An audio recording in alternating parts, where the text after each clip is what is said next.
Small story in the National Post, but an interesting one. It's about a scoop we broke here at the Rebel about a year ago. The headline in the Post is, "Little concern from politicians as Environment Canada buys ultimate vehicles for testing."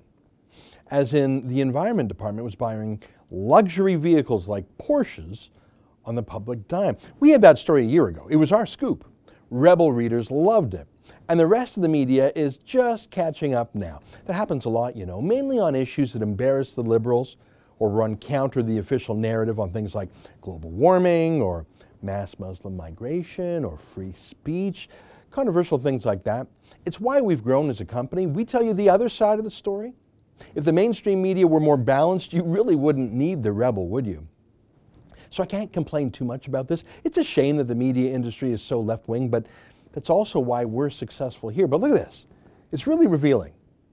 Rebel media has made a habit of snatching defeat from the jaws of victory, but never more so than when it ran a story last fall about the Federal Environment Department purchasing a number of expensive cars. The story was a genuine scoop that resurfaced on Twitter this week and is causing indigestion in the upper reaches of the Trudeau government, unquote. Oh, did we snatch defeat from the jaws of victory? We had the scoop last year. Isn't that what journalists call winning? But later down in his story, John Iveson, who was writing this for the Post, he wrote this. He said, "The mainstream media was put off the story because of its source. As a result, no one asked the question, what possible reason did a government department have for spending $112,000 on a new Tesla, $92,700 on a Mercedes, $66,500 on a Lexus hybrid, $67,200 on a used Porsche, and $63,000 on a second-hand Porsche Cayenne?" So three things here. First of all, if you want the news that contradicts the mainstream narrative, you've got to come to the Rebel. We have scoops or exclusives almost every day. Even if they're little, sometimes they're very big. Most of them are just stories right out there in plain sight that the mainstream media just chooses to ignore because they're liberal and sometimes life isn't. But the second point is, don't you think it's weird that John Iveson of the National Post thinks that we failed? It's weird because his test is the rest of the media didn't follow us and didn't give us an attaboy and a pat on the back. Isn't that saying a lot more about him than about us? I really don't care what other media say or do about us or our stories, other than if they actually gave conservatives a fair shake, we might be out of business here at the Rebel. But what an insight into how he thinks. He's doing his writing for the approval and satisfaction of his media party peers.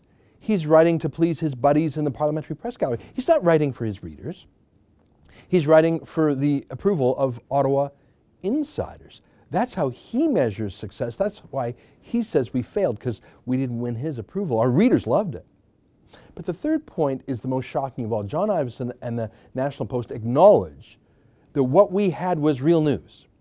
He doesn't like our particular angle on it, that's fine.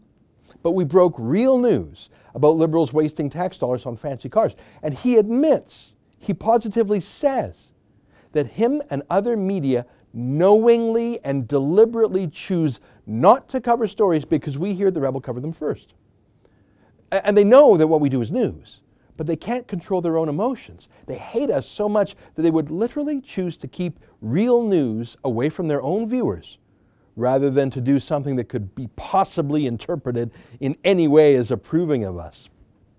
They put their own emotions about us ahead of their own news judgments, ahead of their service to their own viewers. They admit that. That, my friends, is why Post Media is losing thousands of readers and tens of millions of dollars.